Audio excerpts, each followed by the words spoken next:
प्यारे बच्चों, आज हम कक्षा 9 की गणित में अध्याय 6 रेखाएं और कोण इसके बारे में अध्ययन करेंगे। बच्चों, जैसा कि हमें इस अध्याय का नाम दिया गया है रेखाएं और कोण, इसमें हम पहले रेखाओं के बारे में और कोण के बारे में समझेंगे, यानी कि इसकी जो बेसिक है उसको पहले हम समझेंगे। उसके बाद हम इसकी प्रश्नावली को हल करना शुरू करेंगे। तो देखिए, हम सबसे पहले देखते हैं रेखा। रेखा क्या होती है बच्चों? आपको मैं सभी को चित्र सहित समझाऊंगा। देखिए, बिंदु 1 हम नोट करते हैं इसमें रेखा। ठीक है, अब रेखा क्या होती है सबसे पहले आपको इसे समझना जरूरी है। देखिए, मैंने आपको रेखा की यहाँ परिभाषा लिखी है। रेखा अनंत बिंदुओं का वह समूह है जिसका कोई अंत बिंदु नहीं होता। ये कैसे होता है बच्चों? देखिए, जैसे हम एक रेखा लेते हैं, यहाँ पर हमने ये एक रेखा ली, ठीक है, इस तरह से। इस पर हमने यहाँ बिंदु ए अंकित किया, यहाँ बिंदु बी हमने अंकित किया। अब आप ये ना सोचें कि यहाँ पर केवल हम ए और बी ही अंकित कर सकते हैं।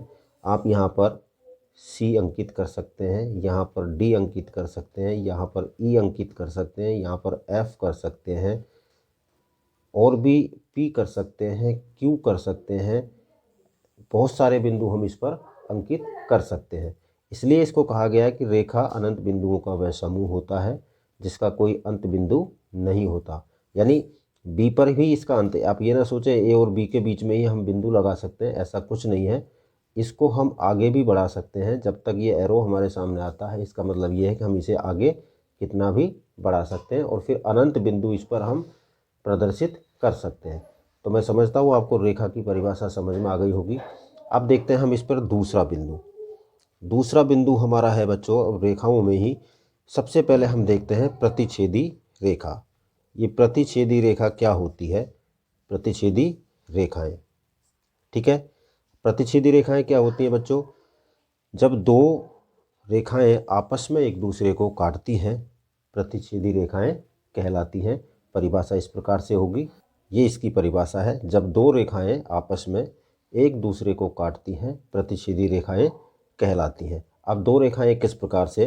देखिए, मान लीजिए आप किसी भी तरह से खींच सकते हैं उसको। मान लीजिए मैंने एक रेखा आपको ये खींची, इसका नाम हम दे देते हैं ए, और इसका दे देते ये ए और बी। ए बी रेखा हो गई। इस पर हम इस तरह से जब कोई रेखा खींचते हैं, यानी सी और डी, ये जब रेखा खींचते हैं तो ये जिस बिंदु पर प्रतिच्छेद करती हैं वो तो होता है प्रतिच्छेदी बिंदु, ठीक है। और जहाँ जैसे ए बी को सी डी ने काटा तो ये इसकी प्रतिच्छेदी रेखा हो गई, ठीक है। तो इस प्रकार से आप इसको समझ सकते हैं। अब यहाँ पर ये इसने इस बिंदु पर काटा है, इसको हम मान लें ओ लिख दिया, तो हम इसको क्या कह सकते हैं कि रेखा ए बी को रेखा सी डी बिंदु ओ पर काटती है, ठीक है। ध्यान रखना, प्रतिच्छेदी रेखाओं में दो रेखाएं होना आवश्यक होती है।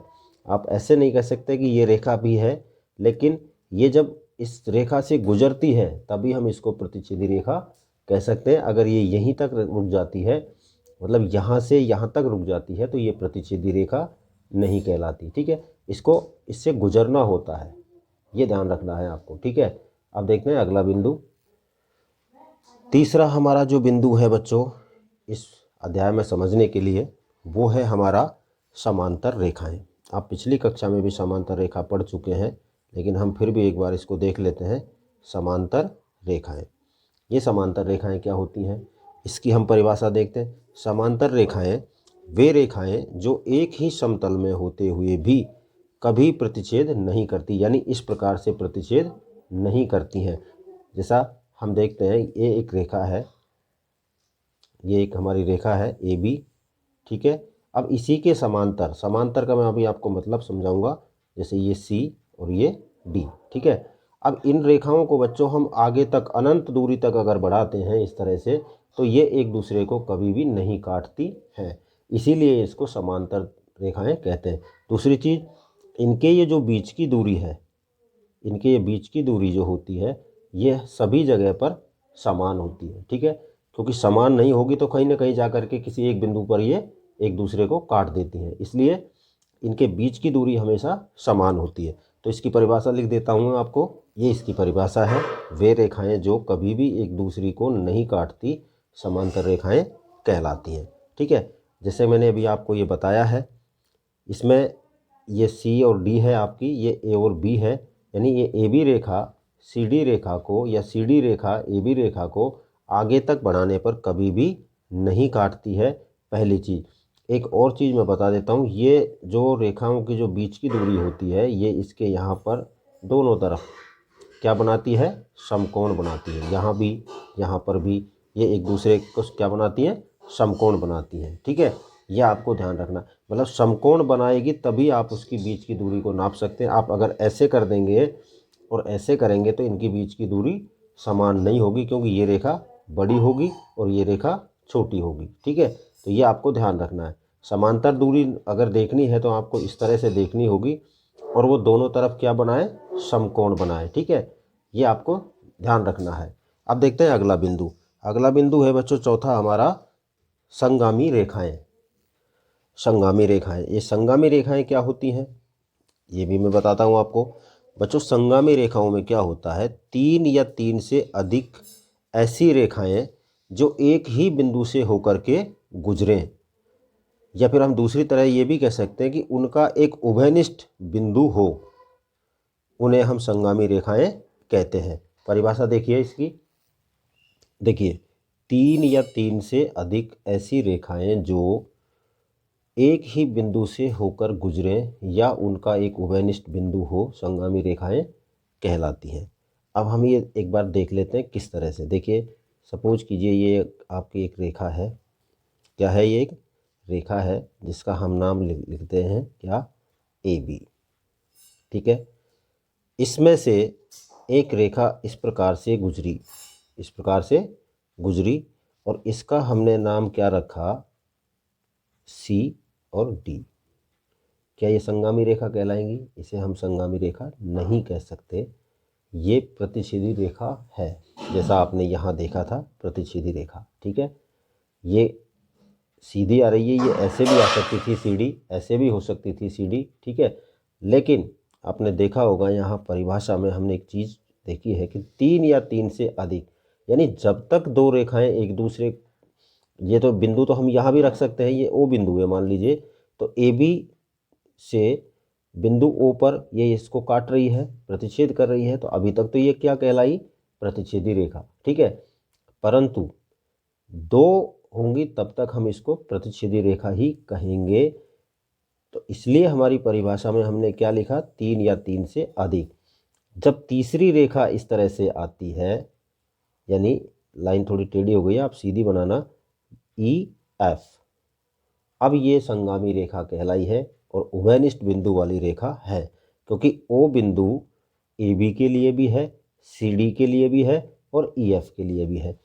और आगे चलते हैं, देखिए एक हमने रेखा फिर इस पर खींची, कौन सी, जी और एच।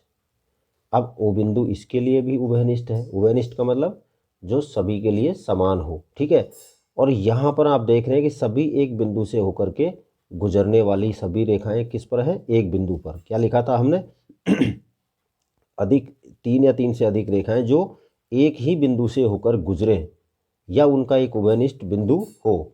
तो ये एक ही बिंदु से गुजर रही हैं और सभी का एक उभयनिष्ठ बिंदु क्या है, ओ, इसलिए हम इनको क्या कहते हैं, संगामी रेखाएं। ठीक है बच्चों, इन सभी परिभाषाओं को आप चित्र सहित अपनी कॉपी में नोट करें। ठीक है, और आगे देखते हैं अब हमारा पांचवा बिंदु। पांचवा बिंदु हमारा आता है बच्चों संरेख, संरेख बिंदु। ये क्या होते हैं, इन्हें हम देखते हैं। संरेख बिंदु, जैसे मान लीजिए ये एक रेखा है, ये एक हमने रेखा खींची और इस रेखा को हमने नाम दिया यहाँ पर P, और यहाँ पर लिखा हमने P, और यहाँ पर लिखा हमने मान लीजिए S।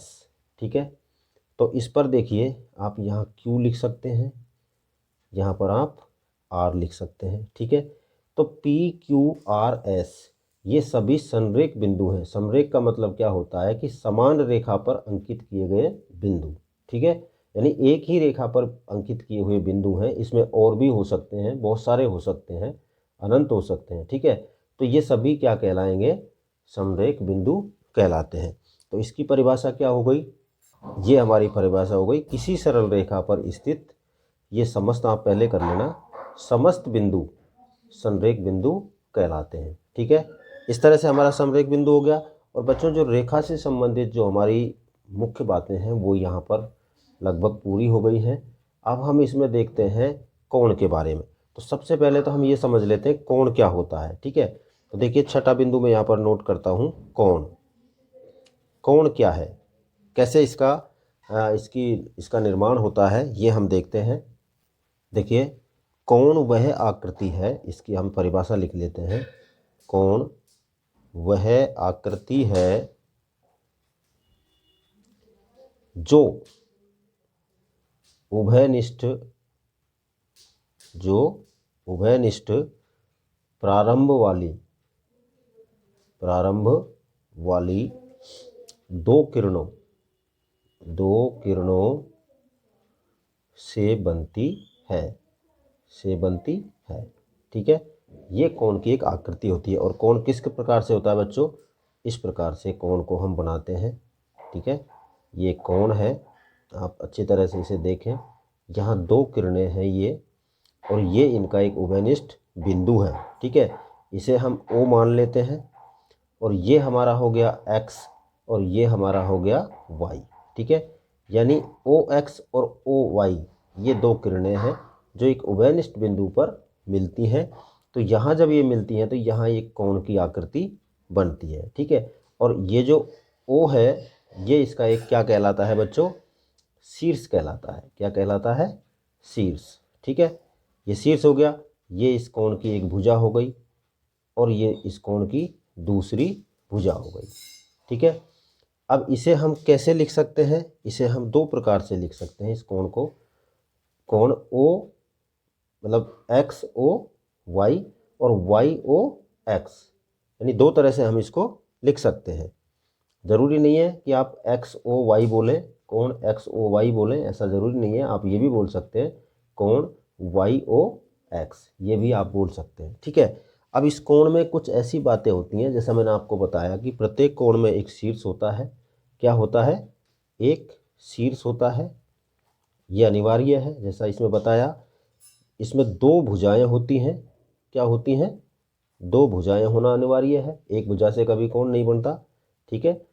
अगर आपको लगे कि एक भुजा से कोण बन सकता है तो वो कोण इस प्रकार से होता है, इसमें एक सरल रेखा होती है। क्या होती है, सरल रेखा होती है, और वो सरल रेखा पर कोई एक बिंदु होना अनिवार्य है। जैसे ये O हो गया, ठीक है। और ये सरल रेखा हमने क्या बनाया, A और B, ठीक है। A और B हमने एक सरल रेखा बनाया, लेकिन इसको हम सरल रेखा नहीं कह सकते, ये एक कोण है। वो कोण कौन सा है, 180 डिग्री का। ये हमारा 180 डिग्री का कोण हो गया, ठीक है। तो इस सरल रेखा को भी हम केवल ये नहीं कह सकते कि ये एक ही रेखा से बना है। आप यहाँ से देखिए इसको, यहाँ से दूसरी कोई रेखा ऐसी थी जो इस बिंदु पर आकर के, उभयनिष्ठ बिंदु पर आके मिली है, और वो बिल्कुल उसके सीध में है, इसलिए ये सरल रेखा हो गई। और सरल रेखा होने के कारण हम इसको सरल कोण, ऋजु कोण, या क्या कहते हैं, सरल रेखीय कोण भी कहते हैं, ठीक है। इसमें कुछ और भी बातें होती हैं बच्चों, जैसे एक कोण की दूसरी भुजा उभयनिष्ठ भुजा के एक और हो, और दूसरे कोण की दूसरी भुजा उभयनिष्ठ भुजा के दूसरी ओर हो। देखिए क्या होता है, हम इसको आधार मानते हैं तो ये इसकी उभयनिष्ठ दूसरी भुजा हो गई। जब इसे आधार मानते हैं तो ये इसकी उभयनिष्ठ भुजा हो गई। जैसा मैंने अभी आपको बताया था कि हम इसको क्या पढ़ सकते हैं, कोण XOY, या हम दूसरी तरह से कोण YOX। तो इसमें एक भुजा दूसरी भुजा की उभयनिष्ठ भुजा है, ठीक है। अब एक और बिंदु हम अगला देखते हैं इसमें बच्चों, कोणों का एक रेखिक युग्म हो जाता है। कोणों का रेखिक युग्म, अब ये रेखिक युग्म क्या होता है इसका, कोणों का रेखिक युग्म, ये क्या चीज़ है। देखिए इस तरह से हमने एक सरल रेखीय कोण बनाया, ठीक है। क्या बनाया हमने, एक सरल रेखीय कोण बनाया A B, और यहाँ इस सरल रेखा पर एक बिंदु हमने O लिया, ठीक है। तो ये तो अभी हमारा क्या हुआ है 180 डिग्री का कोण, जैसा हमने यहाँ पर देखा था। अब इसमें कोणों का युग्म कैसे बनता है, जैसे मान लीजिए कोई एक भुजा आकर ऐसे इस पर यहाँ टच करती है इस बिंदु को ओ को, और ये भुजा हमने क्या ले ली बच्चों, सी। ये भुजा हमने क्या ली, सी किरण हमने ली है। तो देखिए यहाँ पर ए ओ सी और बी ओ सी ये कोणों का युग्म है। और इन युग्म, ये जो कोणों का जो युग्म होता है, ये क्या होते हैं, इसमें किरणें, अतिरिक्त भुजाएं, दो विपरीत किरणें होती हैं। यानी कि यदि उभयनिष्ठ भुजा के अतिरिक्त भुजाएं दो विपरीत किरणें हों, उभयनिष्ठ भुजा तो ये हो गई दोनों के लिए, इसके अतिरिक्त एक ये विपरीत भुजा है, ठीक है।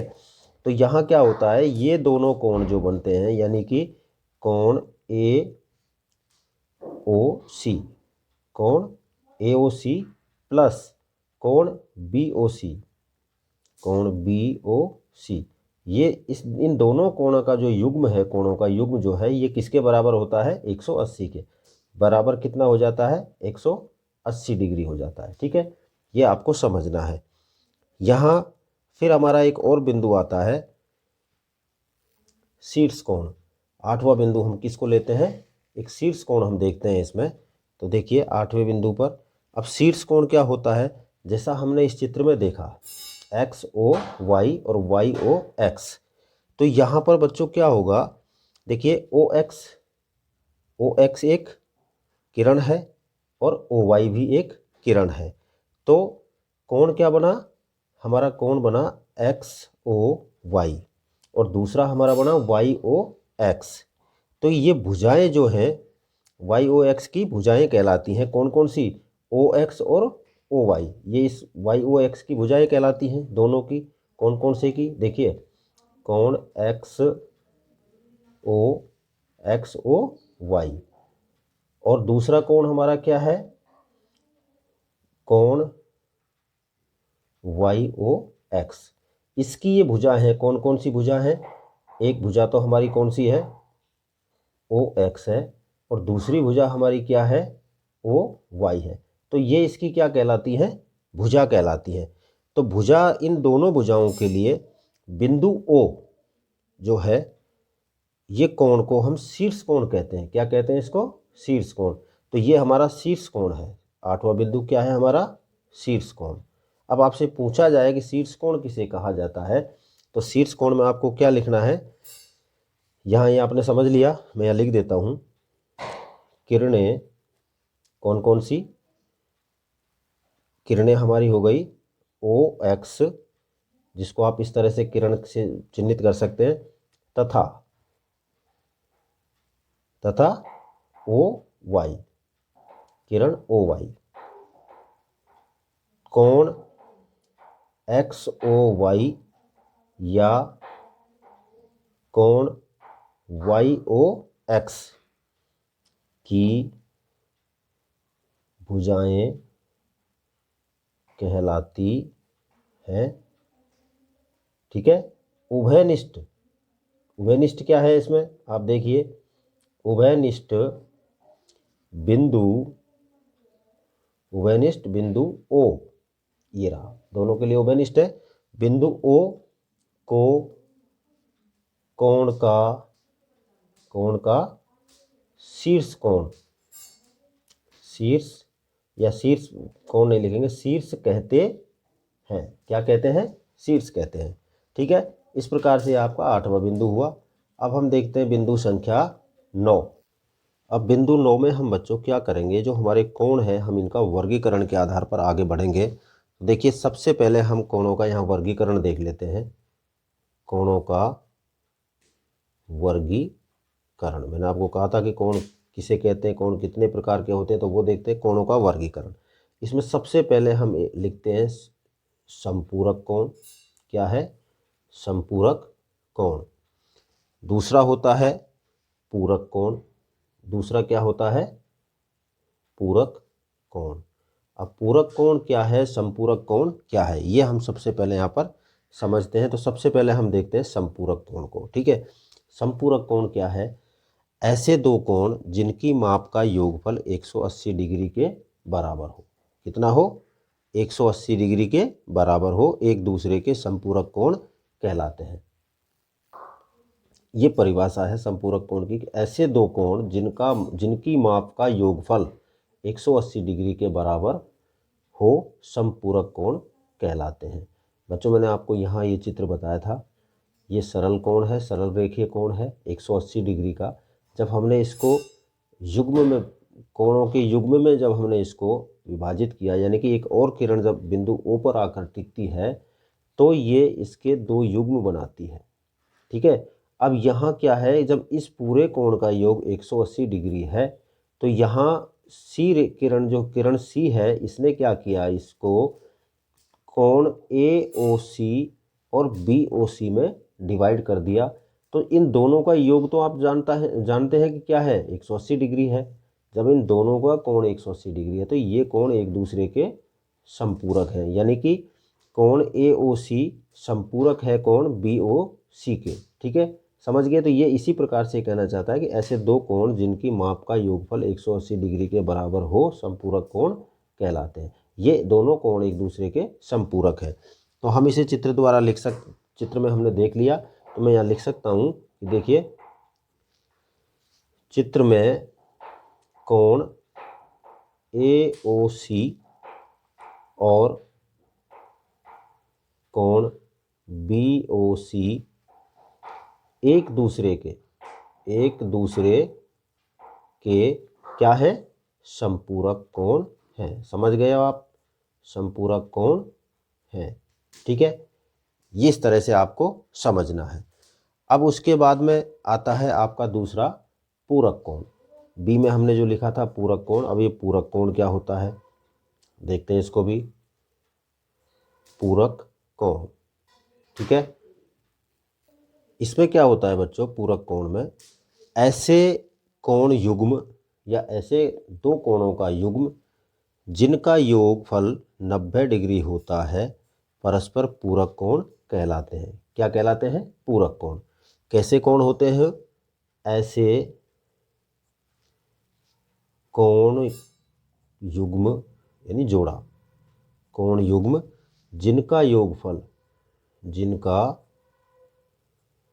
योगफल 90 डिग्री के बराबर होता है, ये 90 डिग्री होता है, वो क्या कहलाते हैं, परस्पर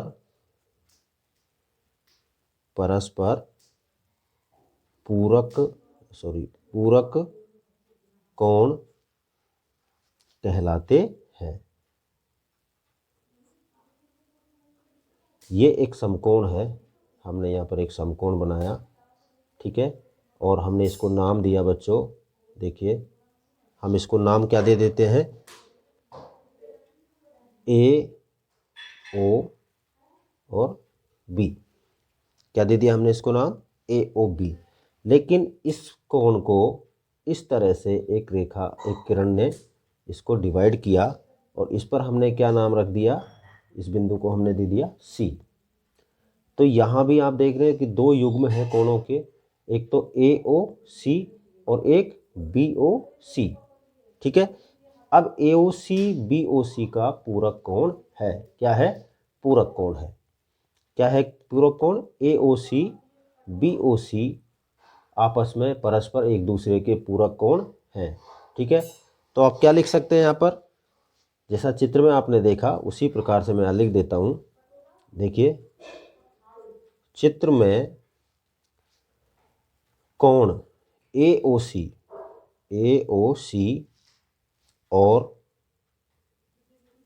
कोण BOC, बच्चों O बीच में आ रहा है, क्यों आ रहा है, क्योंकि कोण ऊपर ही बन रहा है। ठीक है, इसके लिए भी कोण ऊपर है, इसके लिए भी कोण ऊपर है। तो ये आप ध्यान रखना, एक दूसरे के क्या है, पूरक कोण, पूरक होते हैं या पूरक कोण है।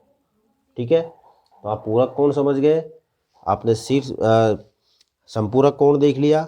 अब देखते हैं शीर्षाभिमुख कोण, ये इसके अलावा है, बिंदु संख्या 10 में देखेंगे शीर्षाभिमुख कोण।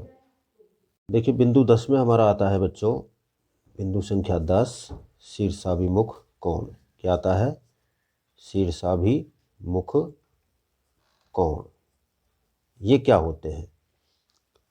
यदि दो रेखाएं एक दूसरे को प्रतिच्छेद करें, मान लीजिए इस प्रकार से ये दो रेखाएं हैं, ठीक है,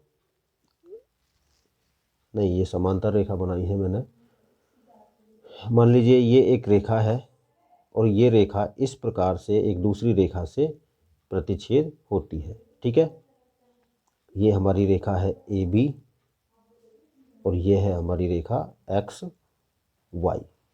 ये एक दूसरे को प्रतिच्छेद करें तो प्रतिच्छेद बिंदु कौन सा है? ये, इसको हम O मान लेते हैं। इस प्रतिच्छेद बिंदु पर एक दूसरे के विपरीत बने कोण, इस कोण के विपरीत बना हुआ ये कोण है और इस कोण के विपरीत बना हुआ ये कोण है। तो ये एक दूसरे के क्या होते हैं? शीर्षाभिमुख कोण कहलाते हैं, ठीक है। यहाँ पर हम इनको दूसरे तरीके से समझ लेते हैं। परिभाषा मैंने आपको बता दी है, मैं लिख देता हूँ यहाँ पर। देखिए यहाँ पर ये मैंने आपको परिभाषा लिख दी, यहाँ हम इसको समझ लेते हैं। एक तो आप O बिंदु को समझ लें, O बिंदु पर ये दोनों रेखाएं एक दूसरे को प्रतिच्छेद करती हैं। मैं यहाँ पर लिख देता हूँ AB और XY बिंदु O पर एक दूसरे को प्रतिच्छेद करती है। तो प्रतिच्छेद करने पर बच्चों देखिए कौन कौन से बने हमारे पास, एक दूसरे के विपरीत कौन कौन से बन रहे हैं? कोण AOX, AOX के विपरीत कौन सा कोण है? BOY और कोण BOY तथा AOY, कोण AOY और कोण XOB, XOB एक दूसरे के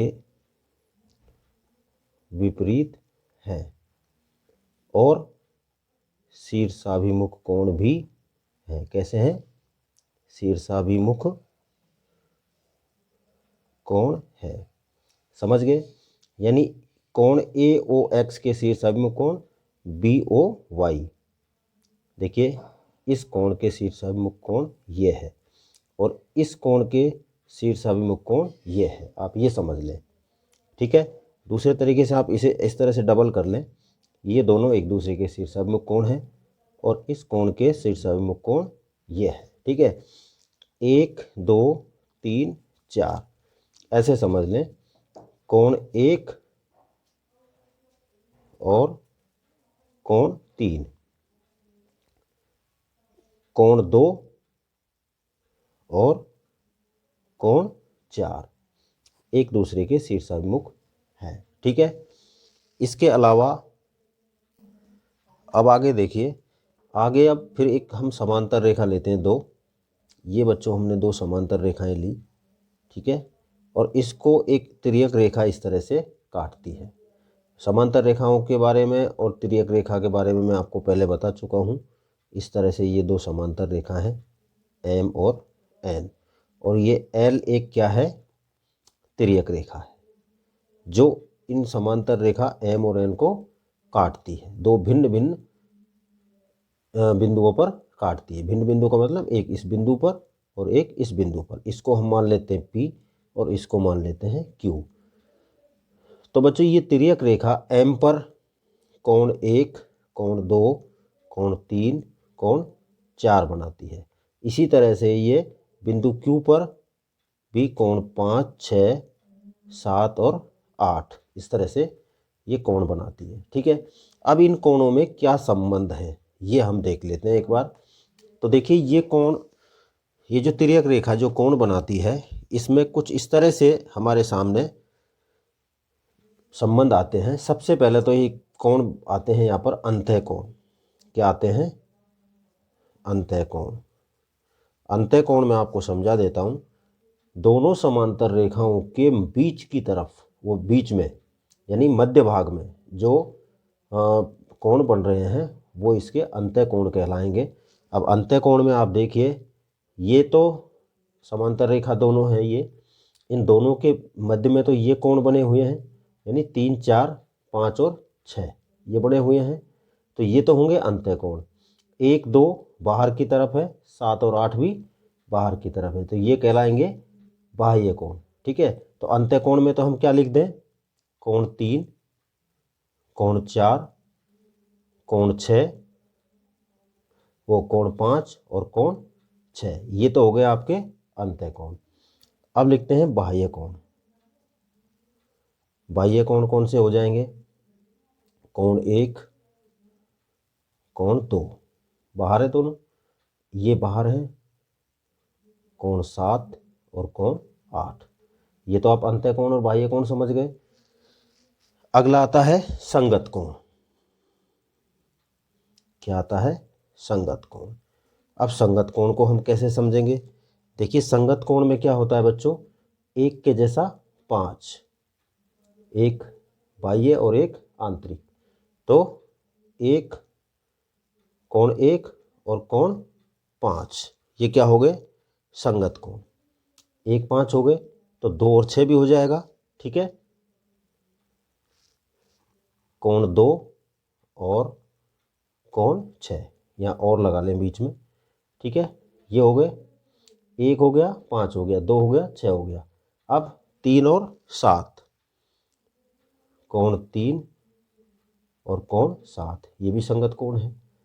3 और 7 हो गए, तो अब क्या बच गया हमारे पास, 4 और 8, कोण 4 और कोण 8, ये सभी क्या है, संगत कोण है। ठीक है, इसके अलावा एकांतर अंतः कोण, ये भी समझना जरूरी है। एकांतर अंतः कोण यानी एक जैसा अंतर होना चाहिए और एकांतर होने चाहिए। तो देखिए ये कोण के बराबर ये कोण है। ठीक है, तो इसमें कौन सा हो गया, कोण 4 और कोण 6, कोण 4 के जैसा कोण 6, अंतः कोण कर रहे हैं हम, 3 के जैसा 5, कोण 3 और कोण 5 ये हो गए। इसी तरह हम देखते हैं इसके एकांतर बाह्य कोण। एकांतर बाह्य कोण, ठीक है। अब बाह्य कोण में कौन से आएंगे, ये बाहर वाले, तो 2 के जैसा 8 है, ठीक है, और 1 के जैसा 7 है। कोण 1 और कोण 7, 1 के जैसा 7 हो गया और 2 के जैसा 8 हो गया। ठीक है, तथा कोण 2 और कोण 8 ये एकांतर बाह्य कोण हो गए। ठीक है, तिर्यक रेखा के एक ही ओर कोण, अब क्या लिखें हम, तिर्यक रेखा के एक ही ओर के अंतः कोण। अंतः कोण देखिए ये तिर्यक रेखा है, इसके एक ही ओर अंतः कोण 3 और 6 है और बाह्य कोण 2 और 7 है।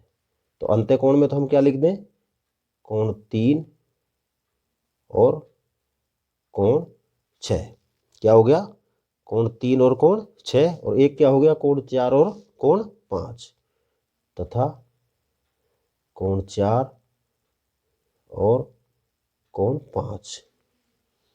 ठीक है, ये हो गया। इसके अलावा बाह्य कोण में देखें तो तिर्यक रेखा के एक ही ओर 2 के जैसा 7 हो गया, ठीक है, और 1 के जैसा 8 हो गया। एक ही ओर की बात कर रहे हैं और वो भी बाह्य कोण की। ठीक है, अब हमारा यहाँ पर आता है बच्चों शीर्षाभिमुख कोण।